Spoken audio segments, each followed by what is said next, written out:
ওনারা একজন নেতা আছে, উনি ওয়াজ করেন ভালো, কিন্তু এই সংসদে এই বাজেটকে চানাচুর মার্কা বাজেট বলে অভিহিত করেছেন। আমি 11 তারিখে বাজেট যেদিন ঘোষণা হয় সেদিন বিরোধী দলের বেঞ্চের দিকে তাকাইছিলাম। কিছুটা হলেও তাদের মধ্যে একটা পরিবর্তন এসেছে।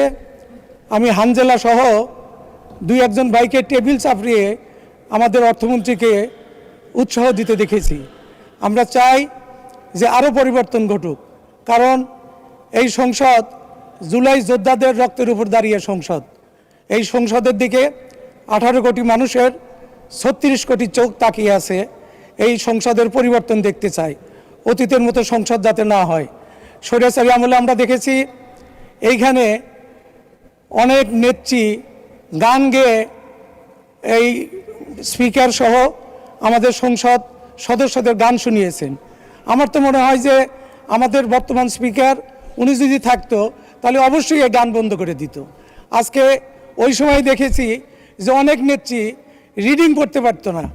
তারা কোথায় ছিল, কিভাবে ছিল জানি না। আমার ধারণা যে সম্ভবত তারা এই কাজের মেয়ে হিসেবে চিহ্নিত ছিল।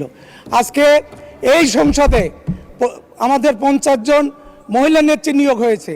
তারা কত ট্যালেন্ট তাদের বক্তব্য শুনলেই বোঝা যায়। আমি অবশ্যই ধন্যবাদ জানাই আমাদের নেতা তারেক রহমান এবং বিরোধী দলীয় নেতা দুজনকেই এই 50 জন নারী নেত্রী উপহার দেওয়ার জন্য। মাননীয় স্পিকার, আমি আমার 11 তারিখের পরে আমার এলাকায় গিয়েছিলাম। আমি শনিবার, রবিবার, শুক্রবার, শনিবার এলাকাতে ছিলাম এবং ওইখানে দেখেছি সন্ধ্যার পরে সব এলাকাতেই এখন মানুষ স্টলে থাকে, মানুষ স্টলে ভিড় করে, টিভি থাকে। আমি প্রত্যেকটা জায়গায় চেষ্টা করেছি তাদের সাথে দেখা করার জন্য। ওইখানে গেলে স্টলের ভিতর থেকে লোকজন উঠে আসতো, বলতো যে আমরা মাননীয় অর্থমন্ত্রীর বাজেট বক্তৃতা শুনেছি। এই বাজেটে কোথাও দাম বৃদ্ধির কথা দেখি নাই, শুধু কম আর কম। কিন্তু আমাদের বিরোধী দলের নেতাদের কেন এই কম জিনিস দেখে না, দাম কম দেখে না, এটা আমরা বুঝতে পারি না।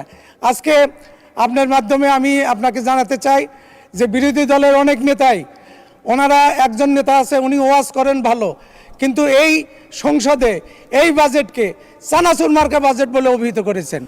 আজকে এক্সপান্স করার অধিকার আপনার আছে, কিন্তু আমার মনে হয় যে কথাগুলো এক্সপান্স করা যায় না সেগুলো অন্ততপক্ষে তিরস্কার করা দরকার। কারণ তিরস্কার না করলে এরকম কথা সংসদে উঠে আসতেই পারে।